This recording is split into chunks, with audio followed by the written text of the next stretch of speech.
Trop souvent, le premier réflexe est de dire quand un agent commet un tel geste, c'était un faible, il avait des problèmes personnels. Bon, c'est d'ailleurs odieux de la part des responsables hospitaliers locaux, des directions, de dire tout de suite, à ce stade, il n'y a pas de lien établi avec le travail. C'est absurde parce que le lien avec le travail, quand le geste a lieu se tient sur le lieu de travail, le lien avec le travail, il va de soi.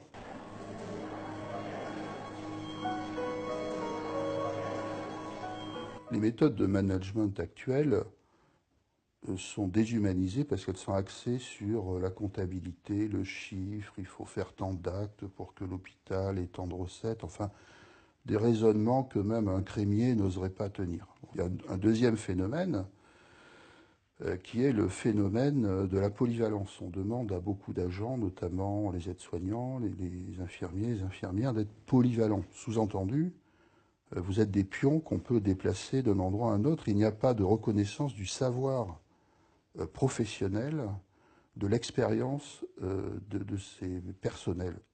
C'est vrai aussi des médecins parfois, puisqu'on supprime une activité, donc on dit aux médecins, ben, vous n'avez qu'à vous occuper de l'hygiène, vous n'avez qu'à vous occuper de la qualité. Des métiers où la part humaine est centrale sont réduits à des chiffres. Et ça, je peux vous dire que c'est un facteur de révolte terrible. Le harcèlement est utilisé quasiment comme méthode de gestion quand on veut se débarrasser de quelqu'un.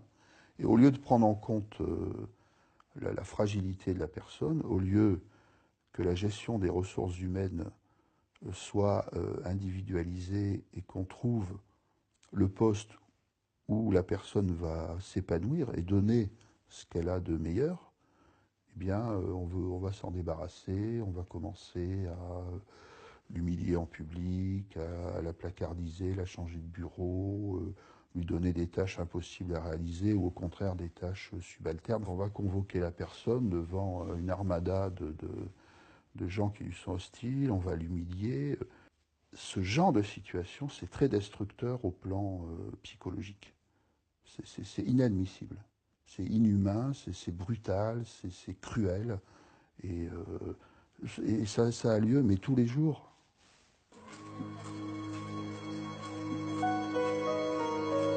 Il y a récemment eu à Grenoble des faits très graves qui ont été d'ailleurs décrits dans un rapport officiel qui met en cause les responsables de l'hôpital, en particulier la directrice générale du CHU de Grenoble. Il y a des cas de harcèlement, il y a eu un suicide sur le lieu de travail d'un neurochirurgien. Ben non, elle est là, elle a même fait des déclarations à la télévision pour dire que son hôpital était à l'équilibre et que donc elle ne voyait pas tellement ce qu'on pouvait lui reprocher. Donc c'est vous dire la perversion des esprits. Mon hôpital est à l'équilibre, donc tout va très bien, Madame la Marquise. Dans beaucoup d'autres pays, quand il se passe quelque chose comme ça, le dirigeant démissionne ou il est sanctionné.